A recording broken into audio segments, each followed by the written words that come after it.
Muy buenas tardes, queridos amigos. No sé si me escuchan. Estamos pues acá en Cajamarca una vez más. Digo bien, Cajamarca. En esta oportunidad vamos a tener una discusión sobre qué es lo que está aconteciendo en el este de Europa. Sigue aconteciendo. Me preguntan, estamos efectivamente en lo que es Cajamarca. Hemos retornado después de casi 2 años a Perú, en lo que fue, ¿no?, un periplo por la Gran Rusia, también algunos países cerca, ¿no?, como Armenia, y terminando también por Serbia. Ha sido muy gratificante y ustedes conocen a aquellos que nos siguen en las redes. Y como siempre, nosotros cumpliendo los compromisos de seguir brindando información exclusiva, eh, calificada, ¿no?, en tanto a política exterior, política, relaciones internacionales y asuntos estratégicos de esta plataforma que es Asia TV, que es una de las pioneras en la región y que viene creciendo junto a ustedes y a la comunidad, por supuesto, de televidentes, ¿no?, de seguidores a todo lo que es la escala de nuestra habla hispana.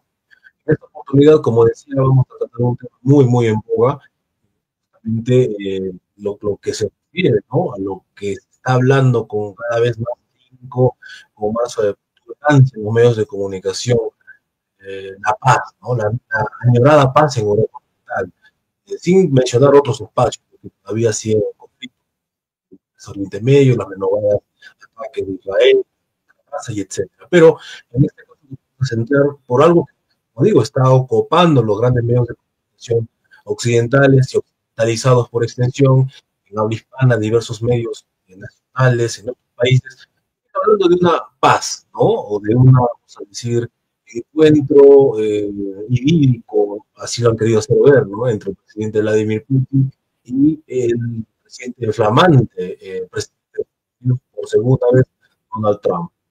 Perfecto. Desde acá siempre hemos mencionado y hemos hecho sendos programas al respecto con los mejores expertos de habla hispana, y básicamente la conclusión era de que, bueno, esto es síntoma, Trump no actúa así porque, bueno, es amigo del presidente Putin, o es un agente de la KGB, como se ha dicho, etcétera, sino porque es un tipo un tanto, un poco más realista que Biden, digamos, ¿no?, que los demócratas en general, pues entiende, comprende de que en Ucrania, lo que se quiso hacer en Ucrania, en términos del señor Jens Stoltenberg de la OTAN, bueno, ex de la OTAN, es decir, que era propiciar una derrota estratégica hacia el 2022 contra la Federación Rusa, ¿no?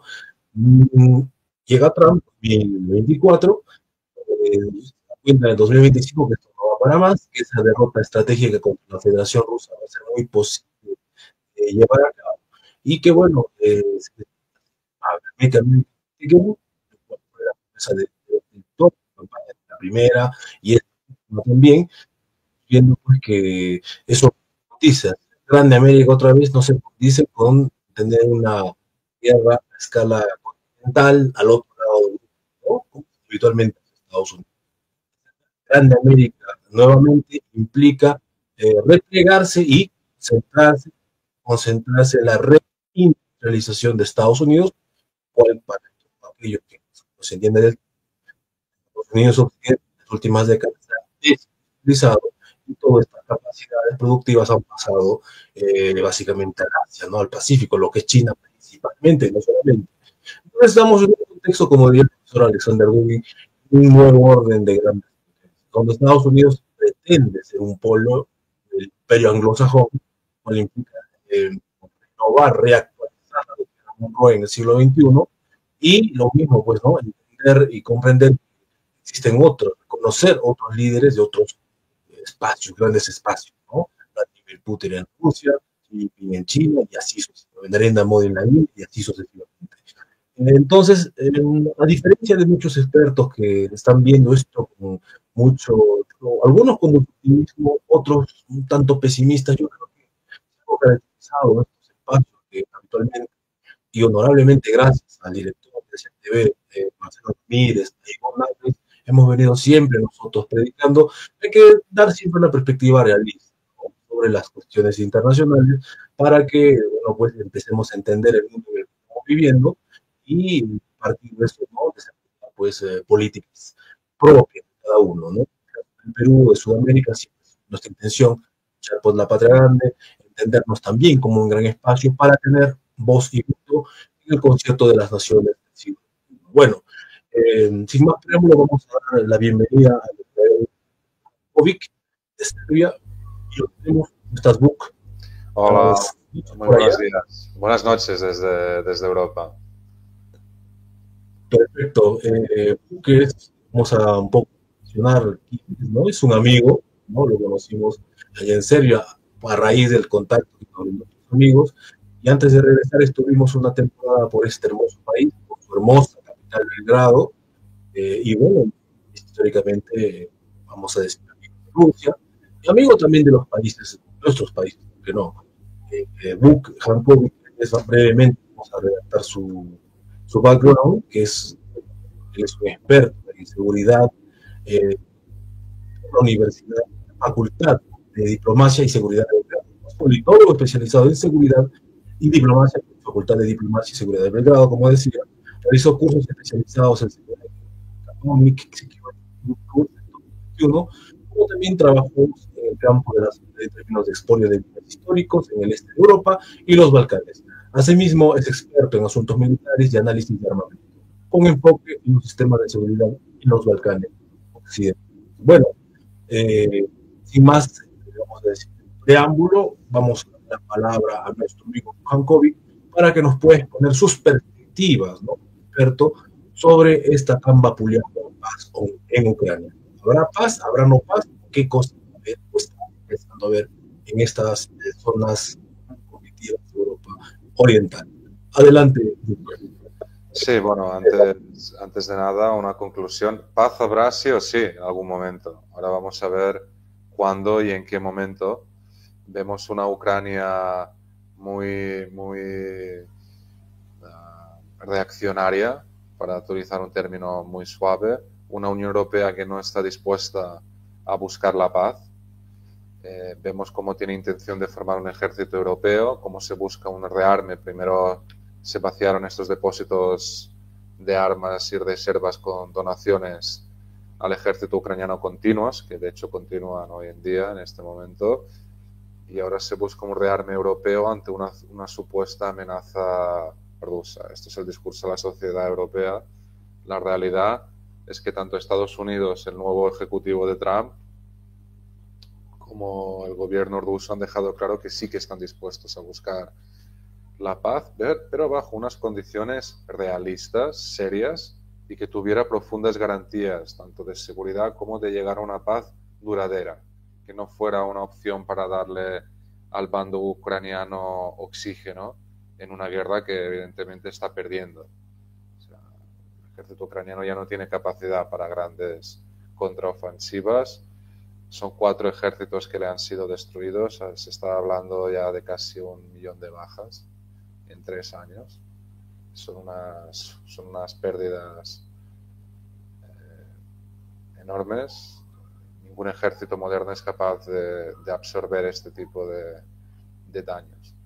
Aquí la situación es más complicada porque lo que busca Rusia son unas garantías de seguridad que incluirían una Ucrania desarmada y fuera de la OTAN, y es algo que los ucranianos, desde su perspectiva, han dejado claro que ellos no iban a aceptar ninguna entregas de territorio, ningún ceder nada. De hecho, ellos siguen considerando a Crimea como parte del territorio de Ucrania. Y esto es un problema. Rusia no va a aceptar menos de lo que ya controla sobre el terreno, porque ha costado vidas, sufrimiento, conseguir garantizar la seguridad a las poblaciones de Nueva Rusia y Crimea. Y aquí vamos a ver también cuál va a ser el destino de Odessa, de la zona de Odessa, porque se busca una buffer zone. De hecho, ya han dejado claro desde Hungría que estarían interesados que Ucrania fuera la zona tampón entre la Unión Europea, la OTAN, y Rusia. O sea, que no estuviera sobre el terreno demarcada, sino que ya de por sí Ucrania fuera una zona de disuasión entre los dos, digamos, de no contacto, que es lo que se ha convertido hoy en día. O sea, vemos cómo se ha convertido Ucrania en un proxy occidental, cómo está en guerra desde 2014, primero contra su propia población ruso hablante, étnicamente rusa, para acabar cometiendo estas barbaridades que estamos viendo. La Federación Rusa ha intervenido aquí, primero en respuesta a una amenaza a su seguridad nacional, al no poder garantizarle este ingreso supuesto de la OTAN por parte de Ucrania, y digamos un poco el planteamiento de poder poner misiles de largo alcance en territorio ucraniano. La posibilidad rusa, la amenaza que percibe Rusia es de no poder interceptarlos. De hecho, ya lo estamos viendo con estos ataques ucranianos con drones a refinerías, a Moscú. La amenaza que supone tener un Estado reaccionario que no responde ante las perspectivas, ni tan siquiera después de una propuesta de una potencia que ha sido tu primer valedor, como ha sido Estados Unidos. Menos de 12 horas más tarde vemos cómo se rompe este alto el fuego y lo rompe Ucrania con ataques sistemáticos. Entonces aquí el problema es que vamos a ver cómo dialogar con este tipo de gobierno. No es el tipo de gobierno tradicional que después de 1 millón de bajas bajaría un poco la cabeza y enviaría algún tipo de señal, buscando algún tipo de conclusión lógica para su población, y es lo que no estamos viendo, ¿no? El tipo de conflicto tradicional aquí no hay.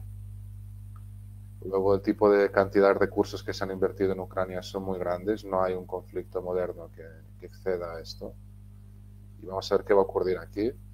Pero lo que sí que podemos deducir es que tanto Estados Unidos como Rusia ya han acordado, abierta o no abiertamente, también un poco de diplomacia a puerta cerrada, es que el objetivo es llegar a una paz que sea duradera. Ya se han planteado, y aquí el miedo por parte de Ucrania es que se haya hecho cartografía sin no haberlos consultado. Y lo que está claro es que Rusia ha dejado muy, muy claro que no va a ceder territorios a cambio de nada. No va a ceder nada de lo que ya controla.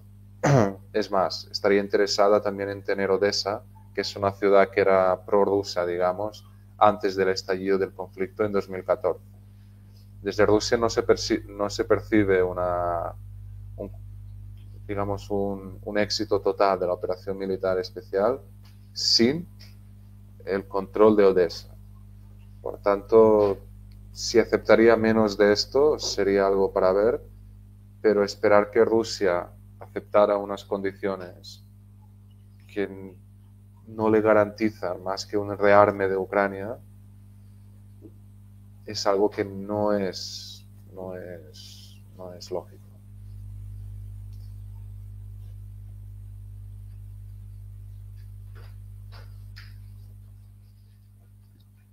Disculpen. ¿Hay alguna pregunta? Bueno, ¿me escuchas? Sí. Ok. Bueno, sí. De hecho, la audiencia nos pregunta por qué si se está tan perfectamente. Bueno, informo, ha vivido como 20 años, así que obviamente a partir de este se puede deducir de que tiene que hablar perfectamente español, ¿no? En este caso, ¿cómo? Bueno, se lo entiende perfectamente y le agradecemos por eso, ¿no? Mucha gente me preguntaba, ¿no va a haber traductor? ¿Cómo va a ser? Para las preguntas, en fin. Bueno, ya vemos que no está así. Vivía, estudiaba allá, tiene una vida allá, y justo es hasta la médula, y de hecho está ahí ahora mismo. En efecto, mencionabas perfectamente al inicio que se corta un poco la conexión, no oigo un poco con dificultad. Una respuesta a la vulnerabilidad y la seguridad de la Federación Rusa. Y en efecto, esto lo propios analistas mencionados, el propio Merkheimer, John Merkheimer, uno de los grandes padres del neorrealismo contemporáneo norteamericano, lo mencionaba en realidad cotidiana, ¿no? La operación militar especial no es una reacción natural de Rusia a por su Estado. Y esto es lo que todavía seguimos viendo porque esto no termina. A mí me queda, no sé, me quedo perplejo, yo, peruano, de acá, Sudamérica, y veo que, bueno, efectivamente, Trump se da cuenta de la situación, que no va para más, intenta hacer las paces, sabe Dios que sí está conversando entre bambalinas, como bien mencionabas, a partir de la diplomacia oculta, ¿no? No pública, porque esto es así, las grandes situaciones, conversaciones acontecen siempre en privacidad, luego después ya se hace más público. Entonces, yo no me entiendo, no me queda muy claro cómo es que Europa, o sea, llega a pensar de que puede continuar una confrontación contra Rusia. Digo continuar porque para todos es un secreto que se ha visto en Ucrania en realidad siempre ha sido un choque entre Occidente, un brazo armado de la OTAN, contra Rusia también Ucrania, que es muy diferente. Entonces, el soldado ucraniano, entender, ¿no? Y tal vez algún punto por ahí, eh, es el mejor soldado de Europa. Y hace pensar a los europeos, tú como europeo, dime, y que has vivido justamente en Europa Occidental, ¿no? A los europeos que pueden hacer los ucranianos contra, por favor. Sí, de hecho ya, digamos, batallones ucranianos que han estado en Europa Occidental se han quejado de la formación que les da la OTAN, que básicamente no tienen nada que aprender llevan desde 2014 en conflicto. Las instrucciones de la OTAN y sus pequeños ejércitos tácticos no es algo que se pueda aplicar a la magnitud del conflicto continental y terrestre que hay en Ucrania. O sea, son ejércitos que no son capaces de instruirles. Ellos se consideran mejores soldados que el soldado occidental, digamos, europeo. También el soldado europeo y el tipo de instrucciones que reciben son de pequeños conflictos a pequeña escala, con un ataque aéreo masivo, y ellos con una operación táctica entran con pequeñas brigadas móviles. Esto es algo que no existe en Ucrania. Ellos están acostumbrados a esto, operaciones en Afganistán, en Irak, pequeñas intervenciones en África, y esto es un conflicto totalmente diferente, por el cual no están preparados, no solo armamentísticamente en capacidad industrial, sino en capacidad táctica y técnica. No tienen experiencia. Estados Unidos nunca ha tenido un conflicto de esta magnitud, ni nunca ha participado en un conflicto de esta escala. Es una potencia marítima, pero no es una potencia continental. Nunca ha movilizado ejércitos de más de 100.000 personas desde la Segunda Guerra Mundial. Entonces, no tienen un referente. Su referente ante Rusia era la Alemania nazi de la Segunda Guerra Mundial y los movimientos que hizo la Wehrmacht. Por eso no es de extrañar un poco la forma que tiene el ejército ucraniano y su formación. Hay que volver un poco al pasado, qué tipo de nacionalismo es el que predomina en Ucrania, cómo se gesta, cómo se forma la nación ucraniana. Pero esto es muy largo, esto lo podríamos hacer en otro momento. Ahora, en la actualidad, lo que es más importante es un poco ver qué mecanismos van a funcionar entre Estados Unidos y Rusia para acordar una paz con una Europa que tiene frontera con Ucrania, que está interesada en prolongar este conflicto, donde no hay una voz que hable a favor de la paz hasta que lo ha mencionado Donald Trump. Es más, aquí se busca crear un ejército europeo de la Unión Europea, y es algo que ya dejaron muy claro tanto Trump como Putin en las primeras elecciones que ganó Donald Trump.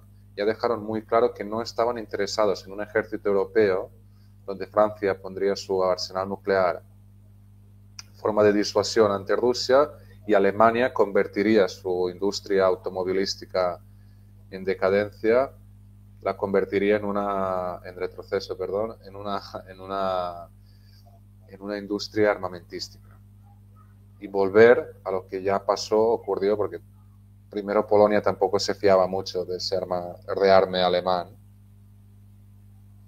entre otros países europeos, como que ya tienen experiencia con este tipo de aventuras alemanas, donde ellos consideran que son el motor de Europa y ellos tienen, digamos, derecho de salvarla, de de guiarnos y ya sabemos cómo esto acaba.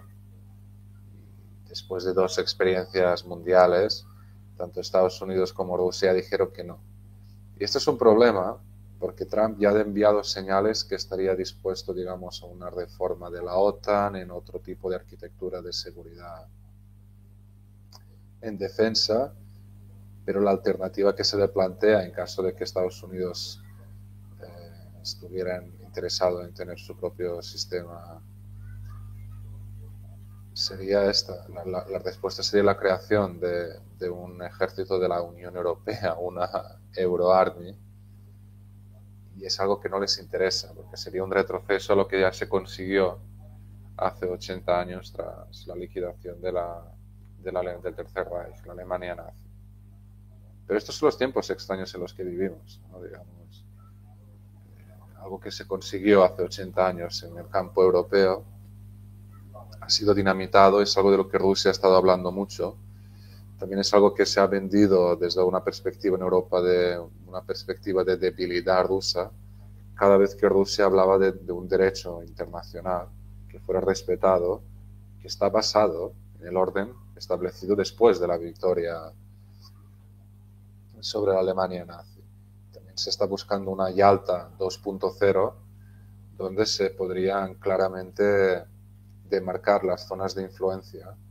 Y aquí Estados Unidos juega un doble papel porque por un lado es su proxy, Ucrania, y ha conseguido mucho desde una perspectiva, digamos, hacer daño a Rusia y llegar tan profundamente.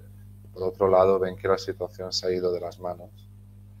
El gasto en mantener a esta Ucrania está fuera de control. Y ven también cómo es necesario reorganizar su propia seguridad ante sus propios desafíos, el tema de inmigración, el tema de seguridad transfronteriza, su propia economía. Entonces lo que buscarían es unas zonas de influencia, y aquí es donde no vemos cómo acabaría estando Europa, la Unión Europea, si quedaría como una zona transfronteriza entre grandes potencias. Entonces ya han dejado claro que buscarían un ejército europeo, pero ¿quién se lo va a financiar y quién se lo va a permitir este rearme? Para poder rearmar necesitas una industria ágil, energética, necesitas recursos energéticos y actualmente están en manos de Rusia en cuanto a nivel continental.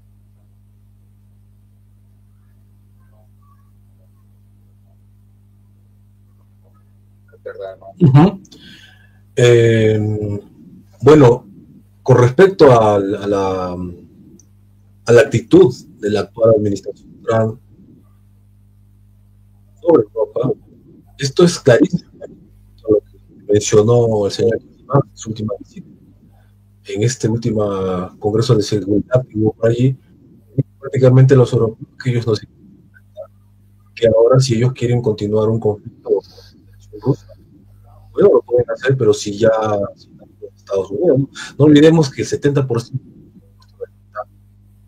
venía prácticamente de Estados Unidos. Entonces, mencionábamos hace un momento online la transmisión con Book, que hay una cuestión acá muy importante que a veces no los analistas pasan teniéndolo en las narices. Estábamos hablando con Book, por ejemplo, ¿por qué los europeos no podrían igualar las capacidades de la Federación Rusa? Yo le digo que es posible que Europa, es posible que le arme la guerra a Rusia o esté en las capacidades de cuánto tiempo sería, cuánto tiempo, y vos me contestó algo muy importante en torno a la energía. ¿Podrías profundizar en la idea, por favor? Sí, este tipo de ejércitos, primero la OTAN o este tipo de ejército multinacional,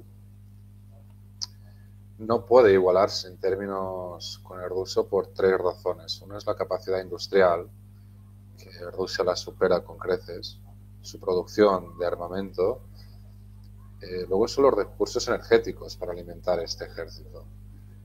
La logística es muy importante en el campo de batalla, y imaginarse un ejército a gran escala, multiétnico, dirigido en diferentes idiomas, con diferentes sistemas, equipamientos militares, su mantenimiento es muy importante, es algo que estamos viendo en Ucrania, cómo falla masivamente, no se adapta al tipo de terreno que hay mientras el armamento ruso funciona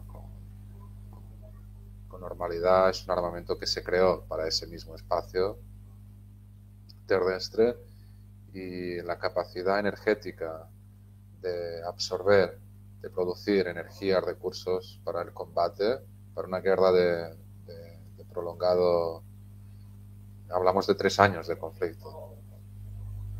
La Unión Europea, Estados Unidos no pueden participar en este tipo de conflicto de esta intensidad. Lo que han hecho es enviar armamentos, se han enviado voluntarios, mercenarios disfrazados de voluntarios, etcétera.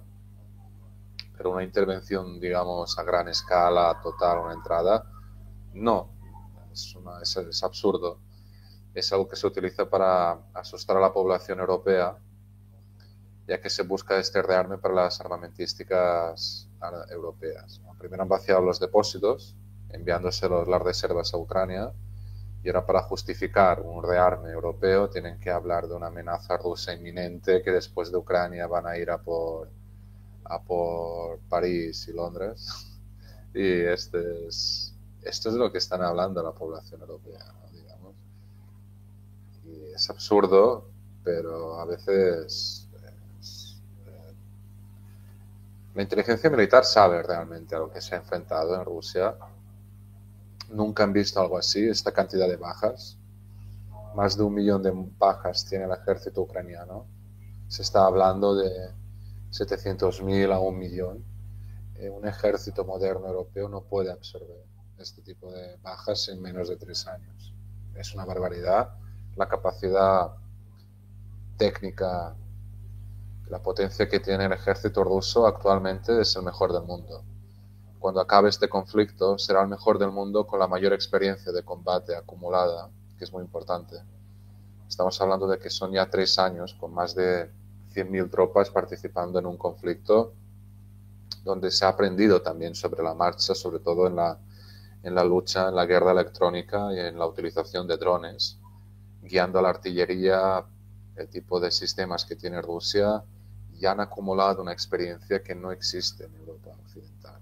De hecho, están ahora imitando un poco este tipo de ataques con drones, etcétera, en algún entrenamiento, pero no es a gran escala como se está viendo.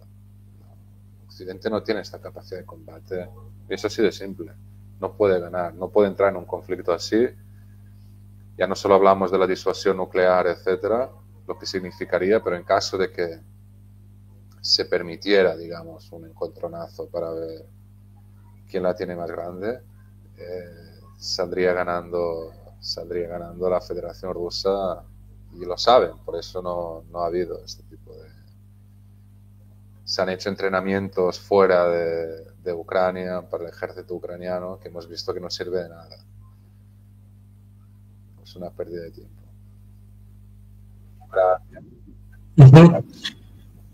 Hace unos días, antes de ayer, estaba escuchando a un diplomático español bastante elocuente, y que mencionaba, ¿no? Explicaba él la necesidad justamente de hacer frente como Europa, como Unión Europea, a lo que mencionabas, ¿no? A la amenaza rusa. Luego de Ucrania sigue, bueno, pues los bálticos, luego los países nórdicos, todo esto ya ha permeado en buena parte de la posición europea. Bueno, muchos europeos están pensando, y decía que, bueno, nunca antes Rusia ha estado, y eso menciona, ¿no? Reconocen, porque si están diciendo esto, porque reconocen la posición de Rusia. Decía, entre otras cuestiones, que Rusia, aparte de que no va a entregar sus territorios, van a quedar para Rusia para siempre, ellos están en una posición como nunca más maximista, en el sentido de que van aparte de los territorios que ya tienen, que no van a volver, van a crear una zona de exclusión más allá de esos territorios. Incluso esas ideas que tenían los británicos, los anglosajones, los ingleses, de decir, por ejemplo, de que se va a tener una especie de misión militar británica para que también eso no va a existir. Las exigencias rusas se han puesto bastante maximalistas al respecto. ¿Cómo controlas esta situación, dado que Yo también soy de los que de los que creo de que no hay mejor momento para Rusia actualmente. ¿Por qué hacer la tregua? ¿Por qué hablar de paz? ¿Por qué? Vemos que esto es una propuesta de Estados Unidos. El presidente Trump no ha salido de Rusia. Sí, aquí Rusia no está interesada en un despliegue de tropas, digamos, de pacificación, cascos azules, por varias razones. Una de ellas es que ya hubo una OCE en vísperas de los acuerdos de Minsk. Luego se detectó que se dedicaban a targetear y espiar las posiciones rusas en la zona de no contacto y darse las coordenadas al ejército ucraniano. Luego la experiencia de los Balcanes en Croacia, cuando hubo el conflicto entre Croacia y la República Serbia de Ucrania, es que también se consiguió una llegada, un despliegue de los cascos azules, se prometió a la República Serbia de Ucrania que esto sería una zona tampón, que ellos les guardarían de un posible ataque croata, y cuando empezaron la operación Tormenta y Relámpago no hicieron nada para pararlo. Entonces, ¿por qué menciono es justamente las operaciones Tormenta y Relámpago del 95? Porque la operación militar especial empezó en vísperas de una gran ofensiva ucraniana sobre el Donbass, la más grande que hubiera habido hasta entonces, lo que hubiera producido un éxodo étnico, una limpieza étnica de los rusos étnicos del Donbass. Y es en vísperas de esa operación cuando Rusia interviene, después de 8 años, interviene abiertamente en el territorio de la actual, digamos, de la Ucrania, el territorio de la Ucrania en ese momento. Perdón. Aquí el problema es cómo llegar a un acuerdo en que se desactive una Ucrania, pero ver cómo la Unión Europea tiene que digerir esto. Porque cuando tú llevas influyendo este miedo a la población general de que la victoria rusa es un colapso civilizacional para Occidente, es una derrota para la democracia occidental, es una etcétera, etcétera, justificarlo el día de mañana bajo unos acuerdos de paz es algo que después de 3 años la población europea ya no se puede tomar en serio. Sus sistemas de seguridad, sus defensas, también es un colapso para la industria armamentística occidental. Hemos visto que ha fallado estrepitosamente los sistemas de armas que se utilizan, etcétera. Hay mucho en juego, no solo Ucrania en sí, la seguridad de Rusia. Entonces veremos qué va a pasar. Pero yo creo que los acuerdos de paz duraderos pasan por una derrota militar ucraniana. O sea, sin desactivar un ejército, sin que tenga capacidad ofensiva, no se puede llegar a un acuerdo de paz, porque si algo hemos aprendido de Ucrania es que también tiene, o sea, aparte de escuchar a sus supuestos aliados occidentales, también ha demostrado cierta iniciativa cuando tiene que cometer alguna que otra barbaridad.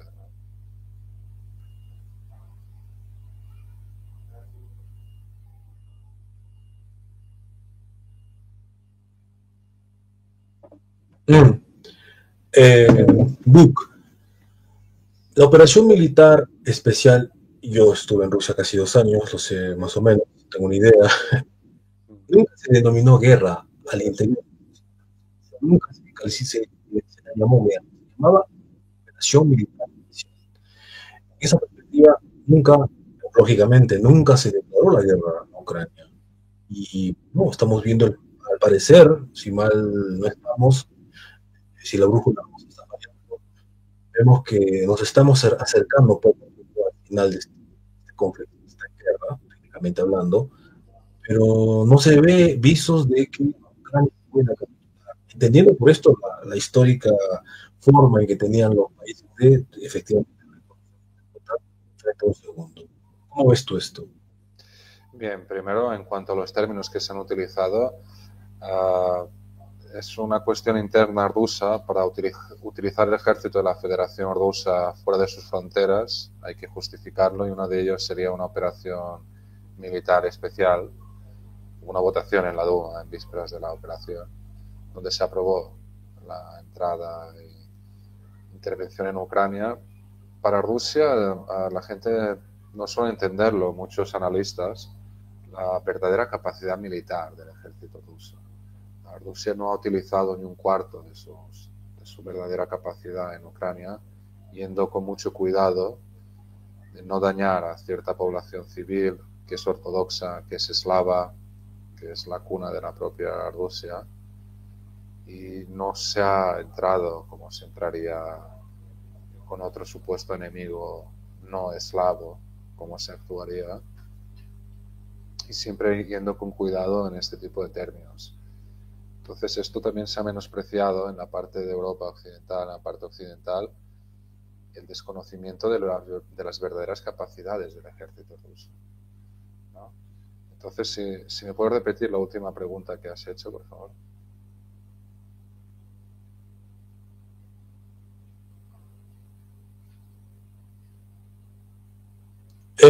Preguntaba si es que efectivamente, no, históricamente, cuando un país, ¿no?, es derrotado, capitula. ¿Tú crees que eso pase como Ucrania? Porque ¿cuántos días? O sea, porque está muy difuso. No, aquí una ¿En qué entrada. momento Ucrania va a firmar su derrota?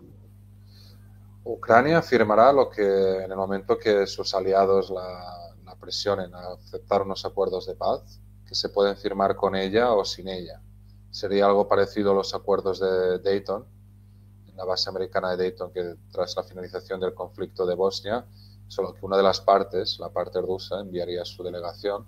Un poco lo que ya hemos visto estos días, el contacto entre Sergei Lavrov y Marco Rubio, donde se buscaban unos contactos y habría una conferencia internacional, un alto el fuego, un establecimiento de unos acuerdos, pero la típica entrada antigua a la capital del enemigo, una bandera blanca y sable entregado, esto ya no existe en la guerra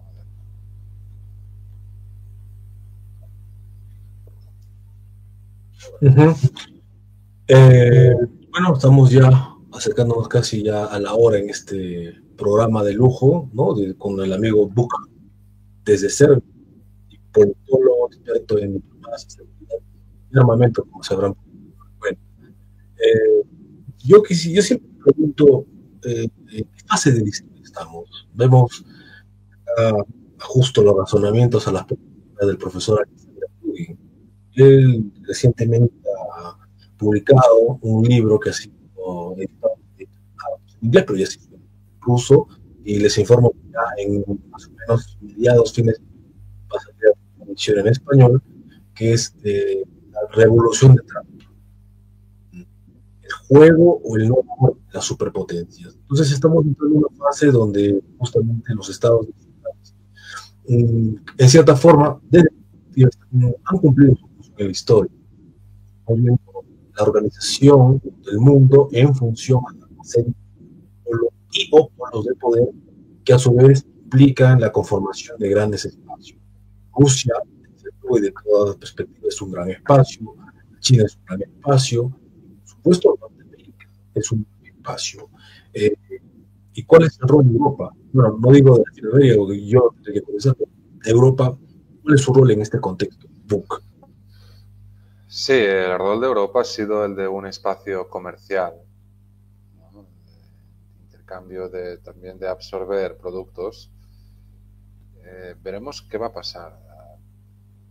Europa tiene este plan, tiene dos opciones. Una es reestructurarse como una nación de naciones, de estados conservados, que era un poco la visión que tenía De Gaulle. Y la otra es seguir con este proyecto cada vez más centralizado de una Unión Europea cada vez más centralizada, perdiendo la soberanía a los pequeños estados europeos, bajo un magma de ideología liberal. También se habla de esta famosa ideología woke, etcétera.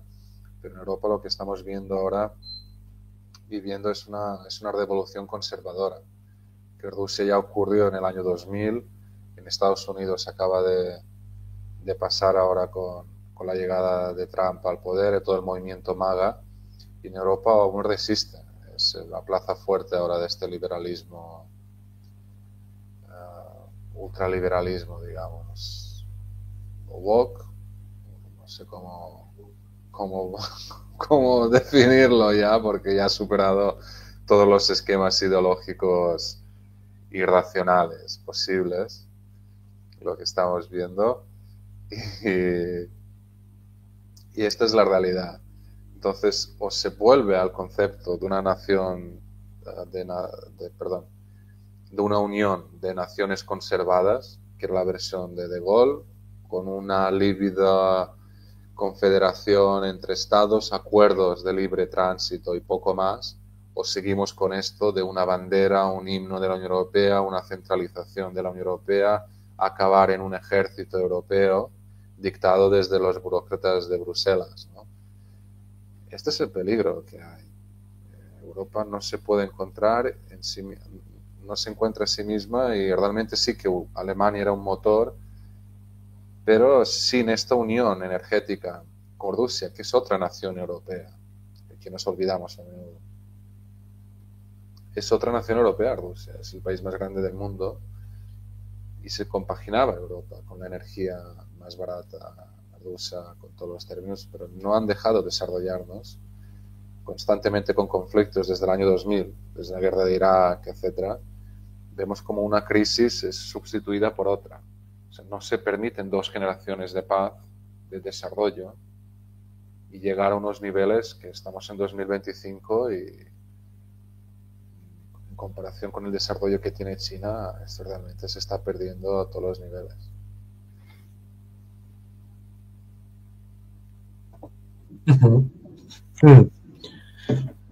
Bueno, están llegando preguntas de nuestros seguidores y por supuesto de aquellos estudiantes que muy fielmente vienen reportes que les trae estos espacios, estos expertos.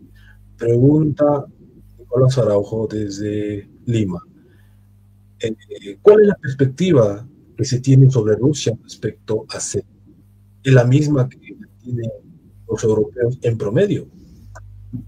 La perspectiva que se tiene de Rusia desde Serbia.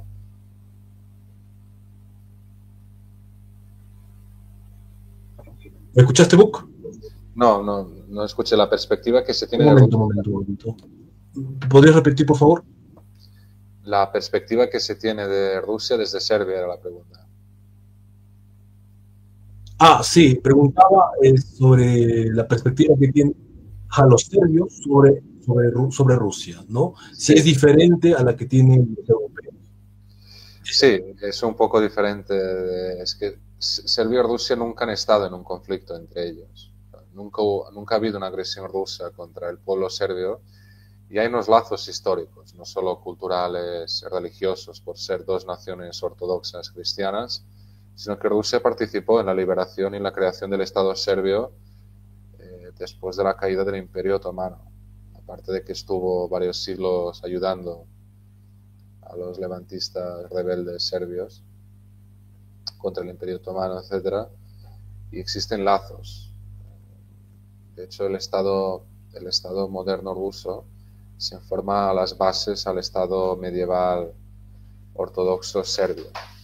Su iglesia está organizada en base a lo que tenía Serbia en la Edad Media, aparte de que hubo una unión dinástica. El famoso Iván el Terrible, su abuela era de la dinastía Yaxchis.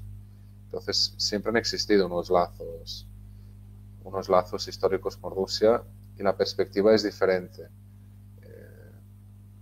Digamos, un poco de contención ante el avance del germanismo y el imperio austrohúngaro en los Balcanes, la oposición a Rusia a eso, la defensa de Rusia de Serbia en la Primera Guerra Mundial, luego lo que ocurrió en la Segunda Guerra Mundial. Entonces la percepción del pueblo serbio, al no haber sido agredido en el año 99 con la OTAN por parte de Rusia, es una posición más positiva de lo que tiene la población del resto de Europa occidental.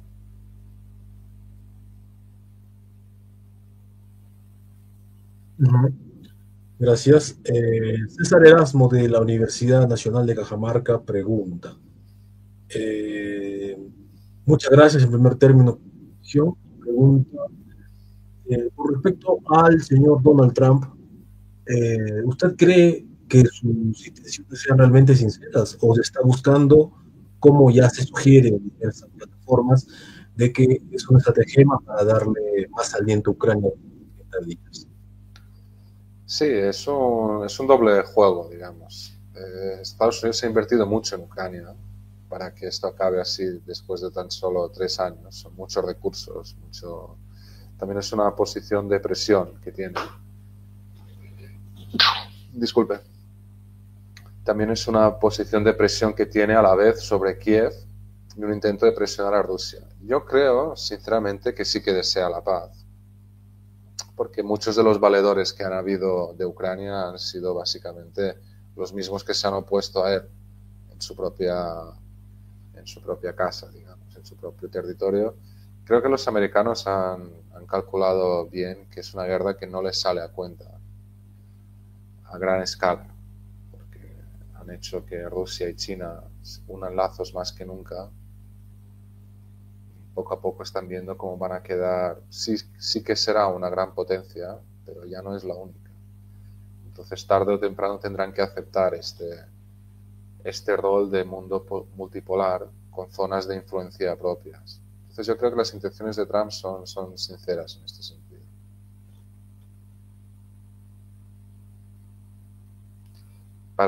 En otras palabras, lo que buscan es una retirada honrosa, a retirarse un poco de... Se ha sobreexpandido Estados Unidos y lo que busca es un poco retroceder, pero sin que el resto del mundo, desde Perú, os deis cuenta de que Estados Unidos ya no es la única superpotencia y que no tiene capacidad ya para dominar el mundo como lo dominaba hasta ahora.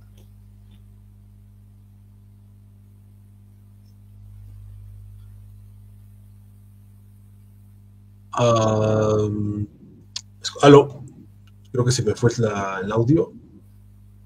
Sí me escuchas, Gus, ¿verdad? Se oye bien. Sí. ¿Me escuchas? Ok. Ahora, pregunta Juan Alexis desde Buenos Aires, Argentina. Pregunta Juan Alexis, por supuesto, la iniciativa de la exposición de hoy menciona que es pertinente el título de la conferencia de hoy. Y ¿cuál es el destino del actual Estados Unidos bajo la administración Trump? Se ha visto un atentado durante su campaña. ¿Es posible que Trump logre hacer las grandes reformas que necesita Estados Unidos para ser grande otra vez? Sí, está en un proceso de reforma evidente. Lo que yo creo que ellos sí que tienen... El sistema lo forman las personas. Entonces yo creo que él tiene lo que los rusos llaman kadroviki, que son gente que podría tener implementada en el sistema, que podría mantener sus políticas en el futuro aunque él no esté a largo plazo. Necesita gente de confianza, necesita gente leal, gente que no le falló en el primer término, y yo creo que veremos esta lucha. No estamos ahí, hemos visto la profundidad. Piensa que se está enfrentando a un sistema que lleva muchas décadas, con muchas universidades, think tanks, centros de inteligencia, agencias detrás, y esto no es fácil de montar este aparato burocrático que lleva acumulado lo estamos viendo desde Kennedy, desde mucho antes.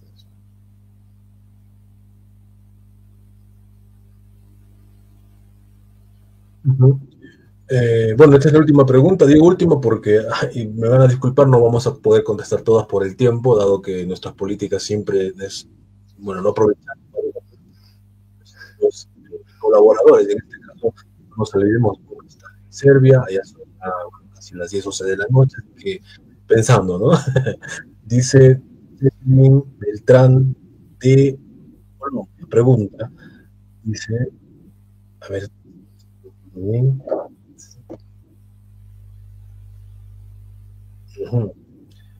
¿Cuál es la perspectiva del exponente, del expositor, respecto a la región Latinoamérica en el mundo multipolar del siglo XXI? Sí, Latinoamérica, la opinión que yo tengo, sí, no he entendido bien la pregunta. La visión. Pregunta, Jacqueline, si cuál es tu perspectiva, ¿no? Ah, Como mi perspectiva, sí. serbio, experto en seguridad, ¿no? Y que hablas español también, por supuesto, sobre la región Latinoamérica, en el Sí, mundo multipolar del siglo XX. Centrarse en su desarrollo. Las naciones latinoamericanas, por supuesto, no todas pueden llegar a los mismos niveles, pero una nación con gran potencial es justamente Perú. Centrarse en garantizar su soberanía en proyectos serios de infraestructura, conexión entre las diferentes naciones sudamericanas y un marco común. O sea, hay foros comunitarios, hay uniones, aunque hay diferencias políticas un poco, trabajar en el desarrollo de una soberanía conjunta y potencialmente una defensa conjunta. La visión que veo es de un gran futuro en el mundo multipolar basado en una Sudamérica o Latinoamérica para los latinoamericanos.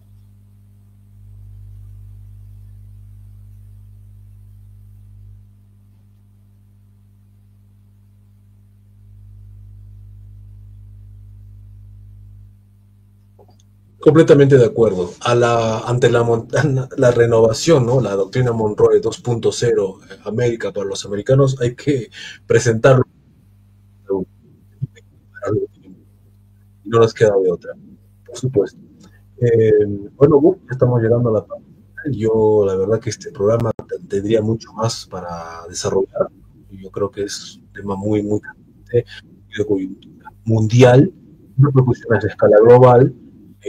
Por supuesto, quisiéramos de repente retomar, ¿no? Esto no va a ser la última vez, pero bueno, ya es la última. Ahora una segunda, una tercera. Hay bastante recepción por parte del público, ¿no? Al mensaje que está emitiendo desde Serbia el amigo Vukankovic. Así que no se preocupen, nosotros vamos a manejar eso y lo tendremos, le damos la bienvenida también, por supuesto, ya a nuestro espacio, a nuestro Dream Team, ¿no? Que es así, el Grey Patria, y lo tendremos más habitualmente, no se preocupen. Bueno, la verdad que ha sido una charla sustanciosa, muy capital, importante. Está dando información que habitualmente a veces se descuida dentro de los medios de comunicación. Porque, bueno, dado el contexto global, las dinámicas políticas globales, desde la operación militar en adelante ha habido como un boom político. Todo el mundo es político, los comentaristas, incluso Expertos en todo. Sí. Pero muy poco se entiende realmente qué significa. Cuando un concepto se dice tanto sin saber realmente el contenido y licencia, se banaliza. Entonces, este espacio intenta hacer, pues, poner un aporte, ¿no?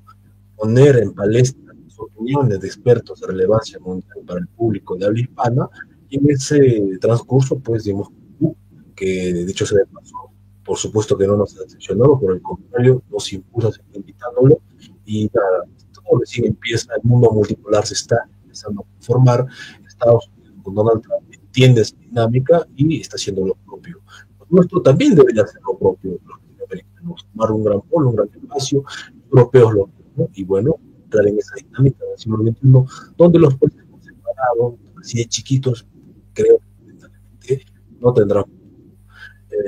Hay mucho que decir al respecto. Yo concuerdo en muchas perspectivas con Book, como siempre el enfoque realista de todo esto, es capital para hacer la diferencia, justamente sin apasionamientos y de la mayor racionalidad posible.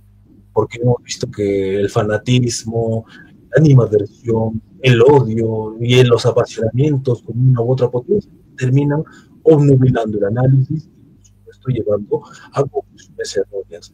Ese es nuestro caso de sus testigos, y esta conferencia titulada la número 68, Perspectivas sobre la paz en Ucrania, con el destacado politólogo experto en seguridad y de asuntos diplomáticos Vukankovic, nos trae pues autos, conocimiento respecto a esta situación que se está afrontando y sigue vigente en Europa, de la cual va a depender no solo el destino ni de Rusia ni de Ucrania ni de Occidente, sino en gran medida de todo el globo.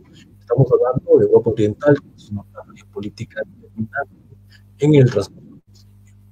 Entonces, bueno, Buck, yo nos encantaría que sus palabras finales para Asia TV, para Proyecto PAT, por supuesto, para nuestra América, para Latinoamérica, por favor. Sí, bueno, antes de nada, muchísimas gracias. Ha sido un placer y un honor dialogar con vosotros y nos vemos más. Habrá mucho de qué hablar. La cosa está muy intensa, no solo aquí en los Balcanes. Pues ha habido recientemente, hace 3 días, una alianza militar, la situación en Bosnia, la situación en Ucrania. La situación en este espacio europeo está en ebullición, digamos. Habrá mucho de qué hablar y veremos cómo este antiguo mundo unipolar va chocando con el mundo multipolar, que empieza a tomar formas en cuanto a fronteras, y podemos ya ver un poco dónde van a quedar estas zonas de influencia. Aún faltan por demarcar y vamos a ver cómo se va a desarrollar todo este proceso.